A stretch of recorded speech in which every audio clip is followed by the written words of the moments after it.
매일 성경과 함께하는 오늘의 큐티 시간입니다.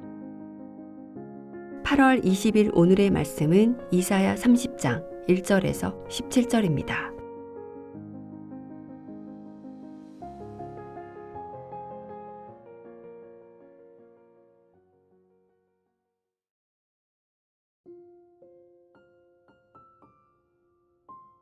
여호와께서 이르시되 패역한 자식들은 화 있을진저 그들이 계교를 베푸나 나로 말미암지 아니하며 맹약을 맺으나 나의 영으로 말미암지 아니하고 죄에 죄를 더하도다. 그들이 바로의 세력 안에서 스스로 강하려 하며 애굽의 그늘에 피하려 하여 애굽으로 내려갔으되 나의 입에 묻지 아니하였도다. 그러므로 바로의 세력이 너희의 수치가 되며 애굽의 그늘에 피함이 너희의 수욕이 될 것이라. 그 고관들이 소안에 있고 그 사신들이 하네스에 이르렀으나 그들이 다 자기를 유익하게 하지 못하는 민족으로 말미암아 수치를 당하리니 그 민족이 돕지도 못하며 유익하게도 못하고 수치가 되게 하며 수욕이 되게 할 뿐임이니라. 내게 짐승들에 관한 경고라. 사신들이 그들의 재물을 어린 나귀 등에 싣고 그들의 보물을 낙타 안장에 얹고 암사자와 수사자와 독사와 및 날아다니는 불뱀이 나오는 위험하고 공고한 땅을 지나 자기에게 무익한 민족에게로 갔으나 애굽의 도움은 헛되고 무익하니라. 그러므로 내가 애굽을 가만히 앉은 라합이라 일컬었느니라.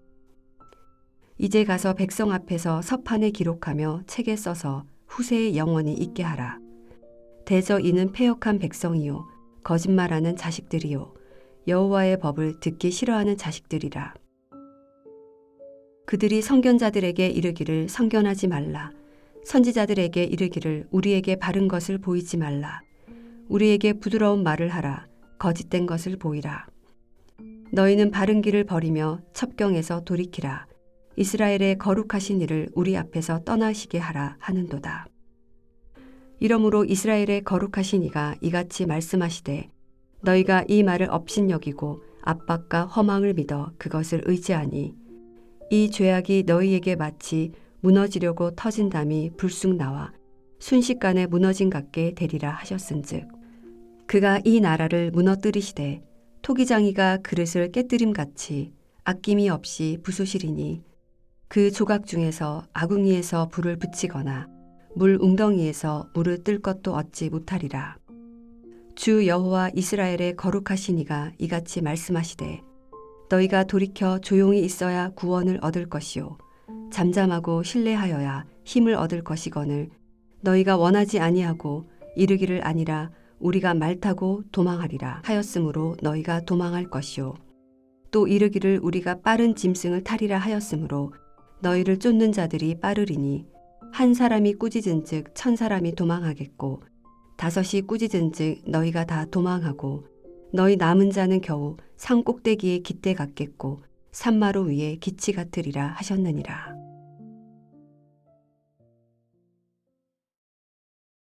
반갑습니다. 매일성경 독자 여러분, 성소유년 대전지부 이웅용 권사입니다. 오늘도 하나님의 말씀을 함께 묵상할 수 있어 감사합니다. 먼저 기도하겠습니다. 주님, 분주한 우리의 마음을 잠잠하게 하시고 세상의 방법보다 하나님을 먼저 의지하는 믿음을 허락하여 주옵소서. 말씀을 통해 우리의 길을 비추시고 주님을 더욱 신뢰하게 하옵소서. 예수님의 이름으로 기도드립니다. 아멘. 오늘 함께 묵상할 말씀은 이사야 30장 1절부터 17절입니다. 오늘 본문에서 하나님은 유다 백성을 향해 패역한 자식들이라고 말씀하십니다. 당시 유다는 아시리아의 위협을 받고 있었습니다. 두려운 현실 앞에서 하나님께 도움을 구하기보다 애국과 동맹을 맺으면 나라를 지킬 수 있다고 생각했습니다. 문제는 동맹 자체가 아니라 하나님께 묻지 않았다는 것입니다. 하나님은 나에게 묻지 않고 계획을 세웠다고 책망하십니다. 그들은 하나님의 뜻보다 자신의 계산을 더 신뢰했습니다. 유다는 많은 재물을 낙타와 나귀에 싣고 애굽으로 보냈습니다.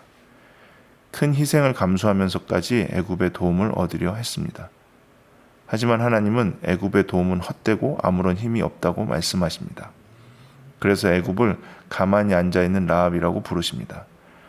겉으로는 강해 보이지만 실제로는 아무 도움도 주지 못하는 존재라는 뜻입니다. 우리도 비슷한 모습일 때가 있습니다. 문제가 생기면 먼저 사람을 찾고 방법을 찾고 계산부터 합니다. 물론 계획을 세우고 준비하는 것은 필요합니다.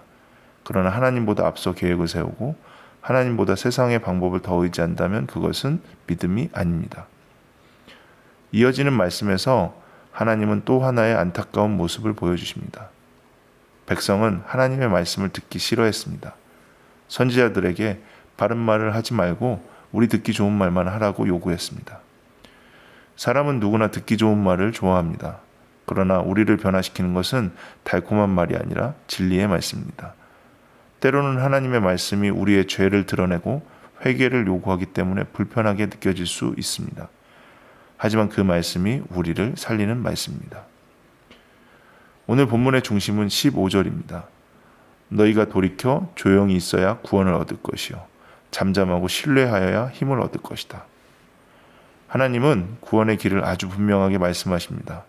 먼저 하나님께 돌아오라는 것입니다. 그리고 하나님을 잠잠히 신뢰하라는 것입니다. 우리는 어려운 일이 생기면 무엇인가를 빨리 해야 한다고 생각합니다. 더 많이 움직이고 더 많은 정보를 찾고 더 많은 사람을 만나려고 합니다. 그러나 하나님은 먼저 하나님 앞에 멈추라고 말씀하십니다.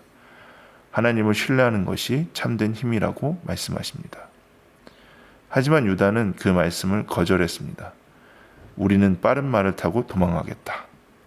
그들은 하나님의 약속보다 자신들의 방법이 더 빠르고 더 확실하다고 생각했습니다. 그러나 결국 그들이 의지했던 것은 그들을 구하지 못했습니다. 오히려 두려움은 더 커졌고 하나님께서 말씀하신 대로 적은 수의 적 앞에서도 도망하게 되었습니다. 매일 성경 독자 여러분, 오늘 나는 어려운 일을 만났을 때 가장 먼저 누구를 찾고 있습니까? 내 경험입니까? 사람입니까? 세상의 방법입니까? 아니면 하나님이십니까? 하나님은 오늘도 우리에게 말씀하십니다. 돌이켜라, 잠잠히 나를 신뢰하여라. 믿음은 아무것도 하지 않는 것이 아닙니다. 하나님을 먼저 신뢰한 후에 행동하는 것입니다. 하나님보다 앞서지 않고 하나님의 인도하심을 기다리는 것입니다. 그때 하나님께서는 우리의 길을 인도하시고 우리가 감당할 힘을 주십니다. 오늘도 분주한 마음을 내려놓고 하나님께 먼저 나아가십시오. 잠잠히 하나님을 신뢰할 때 하나님께서 우리의 참된 구원과 힘이 되어 주실 것입니다. 함께 기도하겠습니다. 주님, 문제를 만날 때마다 하나님보다 내 생각과 방법을 먼저 의지했던 모습을 용서하여 주옵소서. 듣기 좋은 말보다 진리의 말씀을 사랑하게 하시고 돌이켜 하나님께 나아가 잠잠히 주님을 신뢰하게 하옵소서.